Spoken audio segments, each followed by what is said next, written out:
الحمد لله وكفى وسلام على عباده الذين اصطفى أرسله الله تعالى بالحق بشيرا ونذيرا وداعيا إلى الله بإذنه وسراجا وقمرا منيرا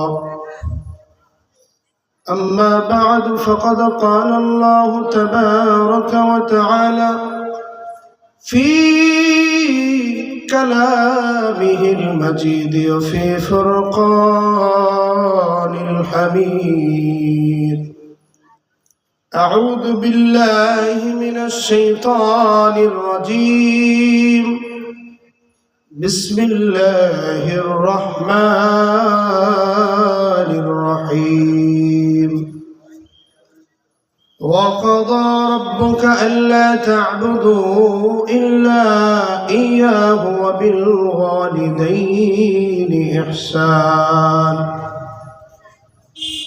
إلى آخر الآية. أقال رسول الله صلى الله عليه وسلم الجنة تحت أقدام الأمهات.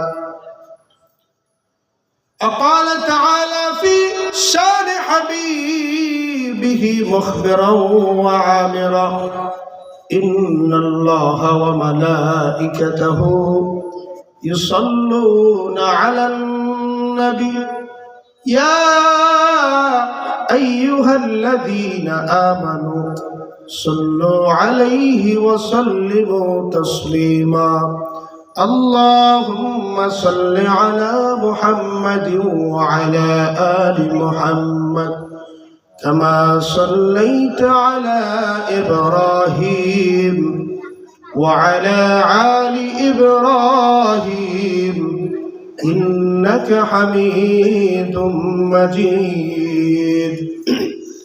اللهم بارك على محمد وعلى آل محمد كما باركت على إبراهيم وعلى آل إبراهيم إنك حميد مجيد.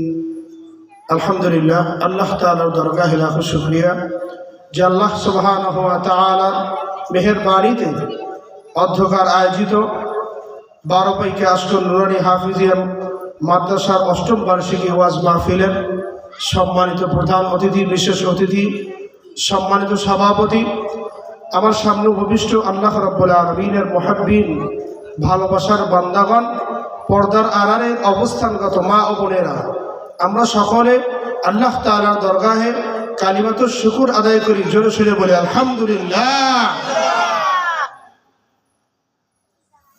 আল্লাহ রাব্বুল আলামিনের কোরআন কারীমের অগণিত আয়াতের মধ্য থেকে ছোট্ট একটা আয়াতে কারিমা তেলাওয়াত করেছি। এই বিষয়ের উপরে স্বল্প পরিসরে আলোচনা করার চেষ্টা করব ইনশাআল্লাহ। আল্লাহ তাআলা বলেন ওয়াকাদা রাব্বুকা আল্লা তা'বুদু। দুনিয়ার মধ্যে আল্লাহ তাআলা যত মানুষকে আল্লাহ তাআলা পাঠিয়েছেন, এই মানুষ যারা ইসলামের পথে, কোরআনের পথে, হেদায়েতের পথে, এই মানুষগুলিকে আল্লাহ তাআলা জানায় দেয় ওয়াকাদা রাব্বুকা আল্লা তা'বুদু। আল্লাহ তাআলা বলেন এ বান্দা, আমি আল্লাহ তাআলা তোমাকে জমিনে পাঠিয়ে দিলাম। ওয়াকাদা রাব্বুকা আল্লা তা'বুদু, আল্লাহ তাআলা জানায় দেন জমিনে যতদিন বাঁচবা, এই বাঁচার মধ্যে, হায়াতের মধ্যে যত সময় চলবে, সময়টা গোলামি চলবে কার? জোরে বলেন কার? আল্লাহ তাআলা বলেন এই আয়াত কারিমার মধ্যে আল্লাহ তাআলা জানায় দেয় আমি আমার বান্দার জন্য দুইটা বিধান এই কালামে পাকের এই আয়াতের মধ্যে জানায় দিলাম। এক নম্বর বিধান হলো দুনিয়ার মধ্যে যতদিন থাকবা, এক নম্বর কারণ হলো গোলামি করবা আল্লাহ। দুই নম্বর আল্লাহ তাআলা বিধান দিয়েছেন ওয়াবিল ওয়ালিদাইনি ইহসান, তুমি যাদের মাধ্যমে দুনিয়াতে আসছো তাদের প্রতি সদাচরণ করার ব্যাপারে।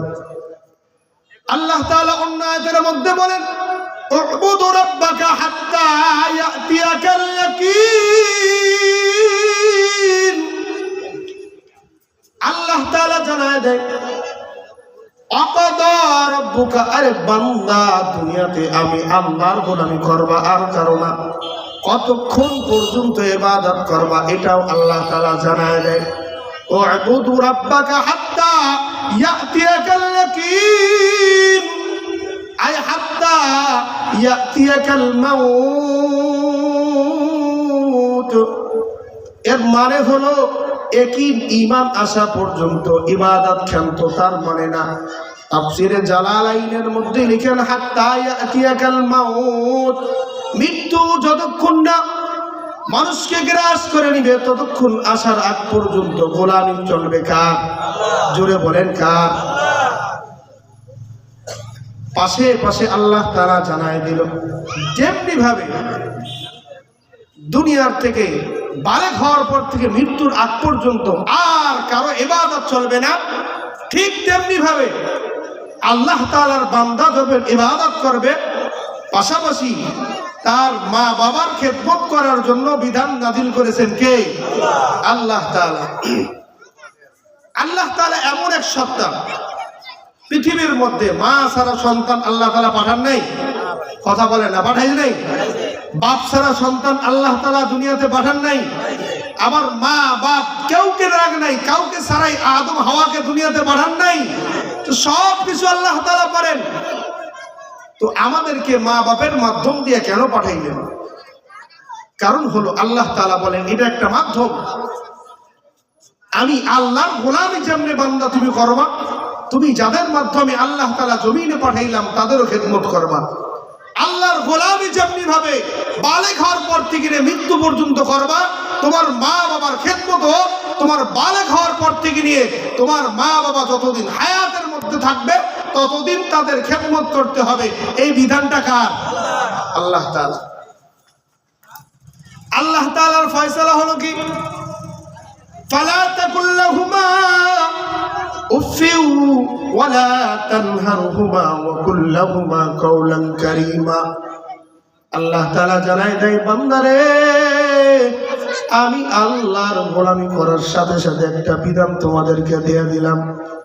যে ব্যক্তি দুনিয়াতে হায়াত পাইলাম, মা বাবা পাইলাম, ফালা তাকুল লাহুমা উফিউ ওয়ালা তানহারহুমা, এমন আচরণ করো না যে আচরণে তোমাদের কাছ থেকে তারা ব্যথা পায়, উফ শব্দ বের হয়। আল্লাহর ফয়সালা সন্তানের জন্য কর্তব্য কি এটাও আল্লাহ তাআলা জানায় দেয়। ওয়া বিল ওয়ালিদাইনি ইহসানা, সন্তানের কর্তব্যের ব্যাপারে আল্লাহ তাআলা বলেন তুমি তোমার মা বাবার সাথে সদাচরণ করো, ভালো ব্যবহার করো। দুনিয়ার মধ্যে যেই মানুষগুলা রাসূলকে দেখছে ওই মানুষের থেকে দামি মানুষ পৃথিবীতে আর আছে নাই। আল্লাহর হাবিব সাল্লাল্লাহু আলাইহি সাল্লামকে ওয়াইসুল কুরআনে চিঠি লেখেন, ও আল্লাহর হাবিব আমি আপনার সাথে দিদার করতে চাই, দেখা করতে চাই, দিদার করতে চাই, সাক্ষাৎ করতে চাই, তবে আমার মাঝে একটা প্রতিবন্ধকতা আছে। প্রতিবন্ধকতা হলো আমার মা অসুস্থ। হাবিবি কিবরিয়া ওয়াইসুল কুরআনকে ডাক দিয়ে বলে ওয়াইস রে, আমি রাসূলের দিদার থেকে তুমি ঘরে বসে বসে তোমার মায়ের খেদমত করো, রাসূলের সাক্ষাতের থেকে এটা তোমার কাছে বেশি দামি। সুবহানাল্লাহ। কয় না? রাসূলের দিদার করা, যে ব্যক্তি রাসূলের দেখছে, চেহারা দেখছে, তার হাতে হাত লাগে যে কালিমা পড়ছে, ওই ব্যক্তিকে খৈরুল কুরুনি বলা হয়, সোনার মানুষ বলা হয়।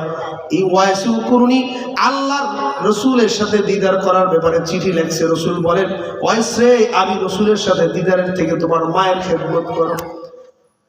ওয়াইসুল কুরুনি আবার চিঠি লিখলো, উহুদের ময়দানে যাবে রাসূল, বলেছে ওয়াইস তুমি বাড়িতে থাকো, বাড়িতে থেকে তোমার মায়ের গোলামি করো, খেদমত করো। হঠাৎ করে ওয়াইসের কানে আওয়াজ, উহুদের ময়দানে রাসূলের দন্দান মোবারক শহীদ। এই খবর ওয়াইসুল কুরনির কানে যখন গেছে, ওয়াইসুল কুরনি হাতুড়ি দিয়া নিজের দাঁতগুলা টাকায়া টাকায়া ভাঙছে আর বলে, যেই দেশের মধ্যে, যেই পৃথিবীর মধ্যে আমার রসুলের দাঁত থাকবে না, আমি ওয়াইসুল কুরনির দাঁত দিয়া জমিনে চলবাটা হতেই পারে না। ওয়াইসুল কুরনি কানে আসার পরে হাতুড়ি দিয়া দাঁত টাকায় টাকায় ভাঙছে। শেষ পর্যন্ত দুনিয়ার থেকে রসুল চলে গেছে। ওয়াইসুল কুরনি রসুলের দিদার হয় নাই, তবে যাওয়ার আগে, মৃত্যুর আগে আলী রে, ওমর রে ডেকে ডেকে বলেন, আলী রে, আমার একজন আশিক আছে যার নাম হলো ওয়াইসুল কুরনি। সে আমার সাথে দিদার দেওয়ার জন্য অনেক চেষ্টা করছে, পারে নাই। বৃদ্ধ মা যার খেদমত করার জন্য আমি তাকে আদেশ করছি, এই আশিক যদি আছে নে, আমার পরিহিত একটা পোশাক তোরে দিয়ে দিলাম তোমাদেরকে।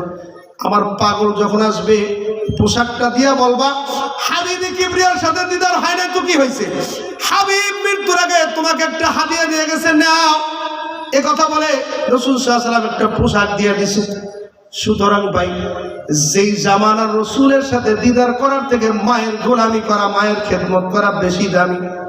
আল্লাহ তাআলা বলেন, দুনিয়ার মধ্যে যে ব্যক্তি মা পাইল, বাবা পাইল, কেমন করে সে একটা জান্নাত পাইল। সুবহানাল্লাহ কন্যা।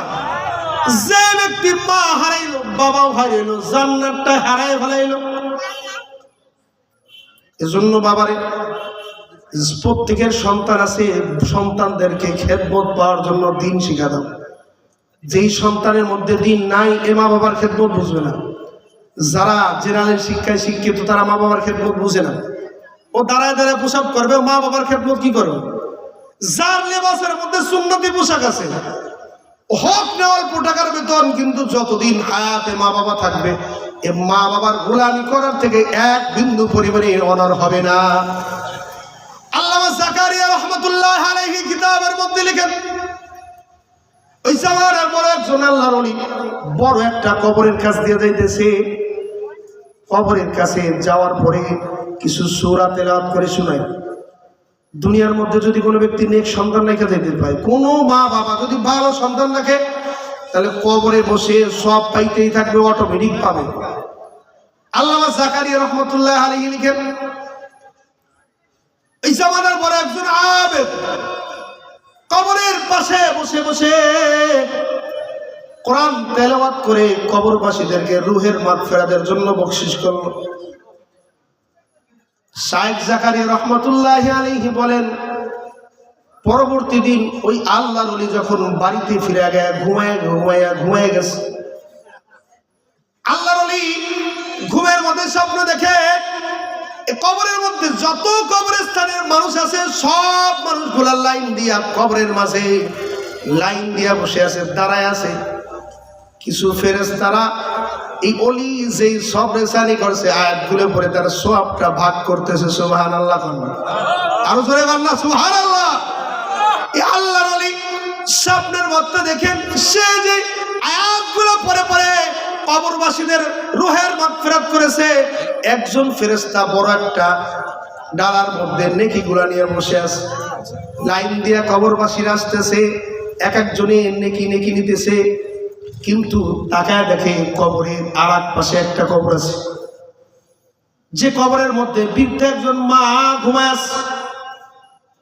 শাইখ জাকারিয়া বলেন, কবরের মধ্যে আল্লাহ তাআলা জান্নাতের বিছানা তো বিছায় দিয়েছে। সুবহানাল্লাহ বলেন। শুধু তাই না, তার কবরের মাঝে আল্লাহ তাআলা নূর চমকাইতেছে, নূর চলতেছে।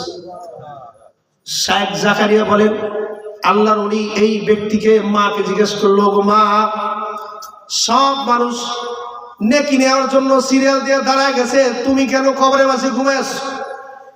মা ডাক দিয়ে বলে, এ আল্লাহর বান্দা শুনো, জমিনের মধ্যে আমি আল্লাহ তাআলা আমাকে একটা সন্তান দিছিল, যেই সন্তানটা দুনিয়ার মধ্যে আমি দিন শিখাইছি, দিন শিখাইছি। তো দিন শিখে শিখে যতটুকু সময় পায় দোকানদারি করে, যখন কাস্টমার চলে যায় কোরআন পড়ে, আর আমার রুহের উপরে কোরআনের এই সবরেসানি করতে থাকে, যার সবটা আল্লাহ তাআলা সরাসরি আমার কবরের মধ্যে পৌঁছায় দেয়। সুবহানাল্লাহ।